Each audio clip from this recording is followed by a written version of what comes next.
Servus from the Pain Cave and welcome back to the channel. We are heading into stage 2 of the Park Gravel series on Zwift Racing in the advanced category on the handful of gravel route in Watopia. Around 16 kilometers, roughly 170 meters of elevation, mixed terrain with a fast lead in and 2 decisive laps through the jungle. I'm lining up once again with a strong A-PEX VELO squad and we've got big numbers today, 10 of us lining up for today's stage. For the first time on this channel are Michael and Seamus, so welcome to the Monday ZRacing squad. However, despite the numbers, we are not the favorites. As always, the Dragons show up in great shape, led by Magnus Nielsen and Florian Fecke, but also Team Not Pogi sends strong riders with Adam, Jonas Hauser, Ray, Sigve and Sybren. We are off, and if you haven't watched my route recon video, go and check it out to find out more on equipment choice. Today I'm on my level 5 specialized crooks with the new and fastest wheel set from Roval. I've also checked on Swifter bikes, and even if you have the fastest road bike on level 5, it will still be slower than any level 0 gravel bike, so make sure to virtually ride a gravel bike for this stage. Anyway, let's get back to racing. You can see the pack is already strung out. Some guys are pushing it at the front, and I didn't feel it. I struggled to get in the zone. I struggled in the warm-up. I had some hard training on Saturday and also Sunday. And yeah, I had some knee pain and it was just hard for me to get in the zone. We're here on Discord, so you see me talking during the race. That was with my teammates here from A-PEX VELO.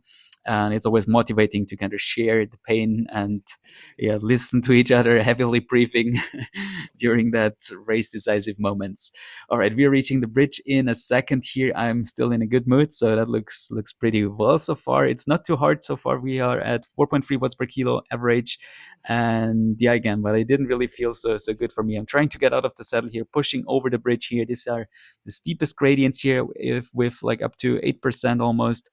And yeah, you can see all the dust. It makes it really hard to see well. And yeah, that's why I try to get here more to the front.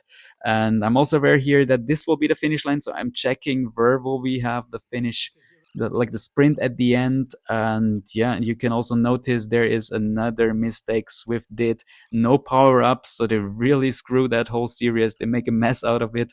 No power-ups, and there will be another big mistake happening later on, or a big fail. All right, we are reaching here. We're in the handful of gravel lap here, 6.1 kilometers, 2 laps. And this is the climb. It's maximum of 3%. It's not really steep. It's all draftable, but you need to be in a good position. And yeah, just send it here, like grind on the pedals here. I'm trying to do that here, standing at around 70 RPM. Also using these like flat sections to sit down and spin the legs a bit, because I cannot really hold the standing efforts for too long. And yeah, especially at pushing 6 watts per kilo, it hurts a lot. You see lots of A-PEX VELO jerseys here. That's great to see. We are still in the mix here. And we are trying to stay here with the front. I'm struggling here, but then I get back out of the saddle, pushing almost 8 watts per kilo here for a moment to get back to the front, because I'm in a really bad position and I see some attacks are happening at the front. So it's crucial to get there, to not miss any splits. There's almost a split happening here. I'm closing down the gap here and I'm just trying to hang on to the back of the field. I'm also now like doing the reverse technique here, sitting down, spinning my legs at almost 100 RPM. I feel like when fatigue is kicking in, like when I'm really tired and I cannot really hold the standing effort anymore, then like the contrast of effort, like sitting and spinning the legs, feels better to hold that like 5+ watts per kilo. We made it to the top. We are still with the front here. Hardwood is not too crazy. So again, like I felt like a bit tired or something. It was just not my day. It was hard to get like really in the zone. I was also always struggling here at the end of the field and really bad positioning. So I was trying to get to the front. Lots of A-PEX VELO jerseys still here in the first group, also here at the front of the group. And yeah, so far so good. We are still a big group, and I managed to stay with the front here. And now it will be crucial to make it one more time over the climb, because then we have the finishing. The final 1 kilometer, which will end in a sprint probably of a group of like 15 to 20 guys. So that was also my idea. And yeah, let's see if I have the legs to do that, because there is still one more climb to go. And you see a few guys are taking off at the front. They have a gap of a few seconds. I'm getting to the front here. I won't push the pace. 3 seconds here for Magnus Nielsen and also 2 other guys. So they are off the front, 3 strong guys. So I'm not really too concerned, also because I know it will be hard for me to fight for the victory. So I will not do any work here. I will just try to recover here for the final sprint and yeah, be ready to survive the climb, hopefully, because that will still be a tough task. And I was hoping for that when we have these three guys of breakaway here at the front, that pace will probably be a bit slower because these are strong guys, so others won't push it too hard. But I was absolutely wrong about that. You will see that in a second.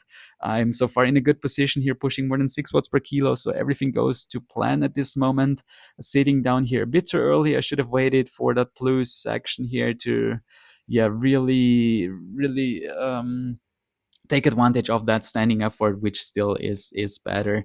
And if I could, I would just stand all the way, because you can just hold these high watts and the high power a bit easier. All right, we are now in that second section of that climb. It's, again, not really steep, but it just hurts because the guys at the front, they're pushing really hard.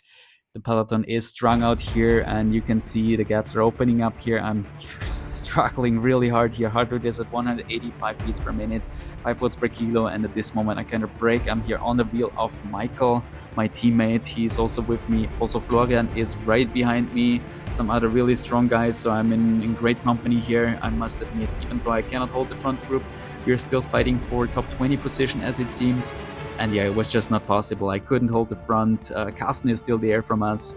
Unfortunately, you see behind us there is Soichi 4 seconds behind, and also Jess is in that next group that is chasing us here. I'm absolutely cooked here. I'm trying to recover here in the draft and hopefully get a bit of energy, a bit of power for that final sprint, because we still have 2.5 kilometers and we are now on top of the climb.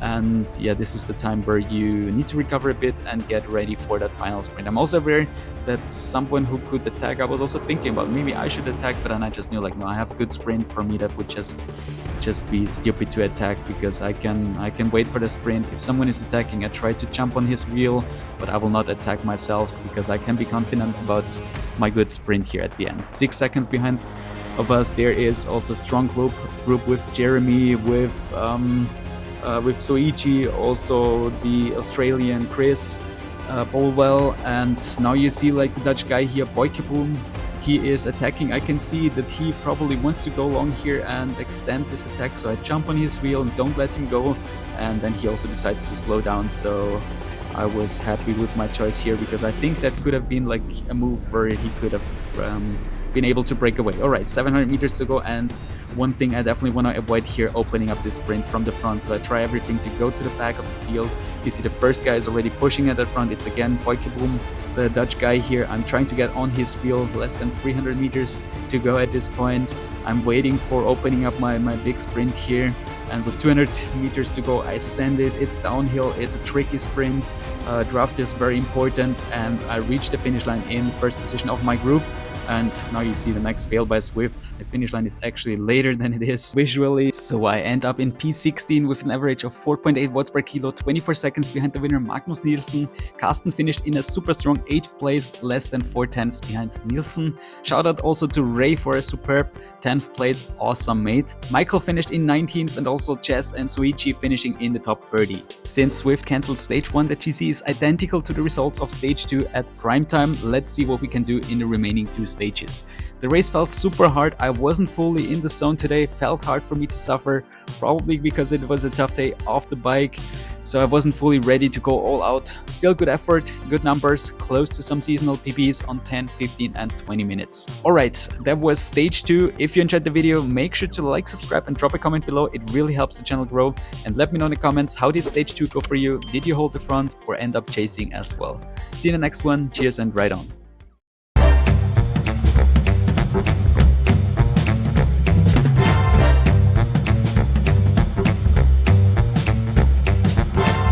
Remember to subscribe.